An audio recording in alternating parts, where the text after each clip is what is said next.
Ir kā ir. Es domāju, ka ar laiku cilvēki kļūs par kiborgiem. Tas, protams, ir izbēgami, bet tikai tad, ja cilvēki pašos pamatos mainītu visu savu sabiedrību, kas ir maz ticami. Tātad, sāksim no sākuma. Cilvēki, kā jūs zinat, atšķiras no citiem dzīvniekiem ar to, ka mēs esam ļoti gudri. Mēs neaudzējām stiprus žokļus vai nagus vai lielus ilkņus. Nē, mēs audzējām lielas smadzenes, un tad izmantojām šīs smadzenes, lai kultūru aizietu cauri griestiem uz debesīm. Tādā ziņā, ka mūsdienu sabiedrība jau ir spējīga tehnoloģiju jaunu radīt tīšām. Senie cilvēki tikai taisīja tā, kā viņiem vecāki mācīja, un tas ar laiku attīstījās, jo ciltis ar labākām tehnoloģijām izplatījās labāk nekā tās ar sliktākām. Turpretī mūsdienās cilvēki jau tīšām var izdomāt, es gribu kaut ko izdarīt. Kā sabiedrība, viens cilvēks nav nekas nopietns, bet miljonus cilvēku tas ir ļoti nopietni. Un tad viņi var paņemt un izdomāt, mēs gribam efektīvāku vilcienu. Un tad viņi var ņemt viņu un uztaisīt. Izgudrot pilnīgi jaunas tehnoloģijas, kas līdz tam nav pastāvējušas, lai padarītu viņu labāku. Un tā cilvēki to dara. Kad viņiem rodas problēma, kā piemēram nepieciešamība kaut ko pārvietot, tad viņi liek lietā tehnoloģiju. Ja jaunā tehnoloģija rada problēmas, atbilde ir vēl tehnoloģija. Piemēram, cilvēki gribēja vairāk ēdienu, viņi izdomāja industrializēt ēdiena ražošanu. Un tagad var saražot tādas ēdienas, kā cilvēkiem savvaļā nav domāts ēst. Pārāk saldi un pārāk lipīgi ir mūsdienu ēdieni, un tas pūdē zobus. Un kāda ir cilvēka atbilde? Vēl tehnoloģija, vajag urbt zobus un ar metālu viņus labot.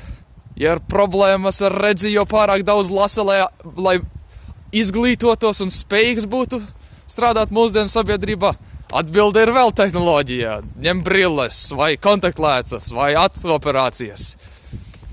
Un tā cilvēkiem nevajag vairs būt veselīgiem vai spēcīgiem. Cilvēkiem tikai vajag pieeju savām tehnoloģijām. Un tāpēc nav nekādas dabīgās selekcijas, kas uzturētu cilvēkus veselīgus. Ir seksuālā selekcija, ka cilvēki labprāt izvēlētos labāku partneri, bet neviens neizvēlas, ko precēt, skatoties otram zobos. Neviens neredz, cik tev ir blombēti zobi.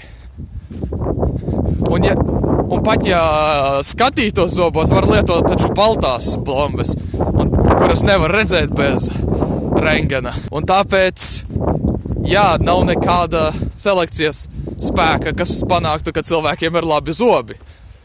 Un uztaisīt kaut ko sarežģītu un labu ir grūtāk nekā to iznīcināt.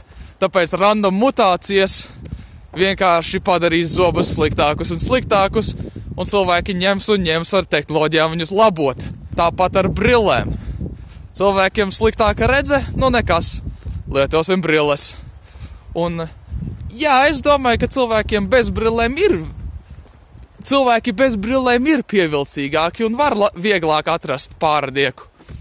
Bet briļu ir tik daudziem, ka tas ir lielākoties pieņemts, un lielākā daļa cilvēku ar brillēm dabūs vairoties vienalga. Mūsdienu sabiedrība tieši nepieņem mākslīgo selekciju cilvēkiem.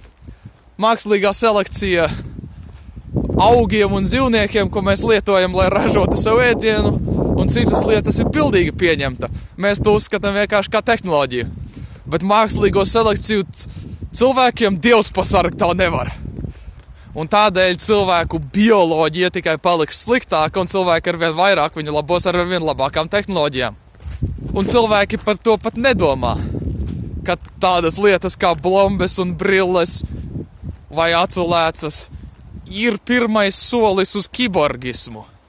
Jo kas tad ir kiborgi, ja ne bioloģiskas būtnes, kas nevarētu izdzīvot bez savas tehnoloģijas? Bez ķirurgiskām ķermeņa modifikācijām. Tās tehnoloģijas paliek arvien labākas. Piemēram, cilvēki tiešām negriež nost savu rokas, lai aizvietotu ar robotu rokām. Tā tas nenotiek. Bet, ja netīšām kāds zaudē rokas, tad viņš labprāt gribētu atpakaļ. Un mēs nemākam izaudzēt jaunas bioloģiskas rokas, bet tehnoloģija uztaisīt mehāniskas un elektroniskas rokas sāk parādīties. Pagaidām vēl viņa ir ļoti primitīva, bet nav ne mazākā iemesla domāt, ka viņa neattīstīsies un kļūs spējīga. Un tad cilvēki varēs taisīt, salabot savas trūkstošu roku, nomainīt ar robotu roku. Vai kāju. To, protams, arī mūsdienās ir cilvēki, kuriem, piemēram, nestrādā kārtīga sirds, un tad viņiem iešuj viņos iekšā tādu mazu baterijas kastīti ar mikročipu un vadu, kas tad kas smadzeņu vietā dod sirdī signālu pulsēt. Un tas ir visīstākais kiborgisms, un tas jau pastāv. Un jā, es domāju, ka tas ir tikai laika jautājums, kad cilvēku bioloģija degradēs un cilvēku tehnoloģija pieaugs. Un tad cilvēki ar vien vairāk paļausies uz savu tehnoloģiju, lai salabotu savu slikto veselību. Un tāpēc es domāju, ka tā ir cilvēku nākotne kļūt par kiborgiem.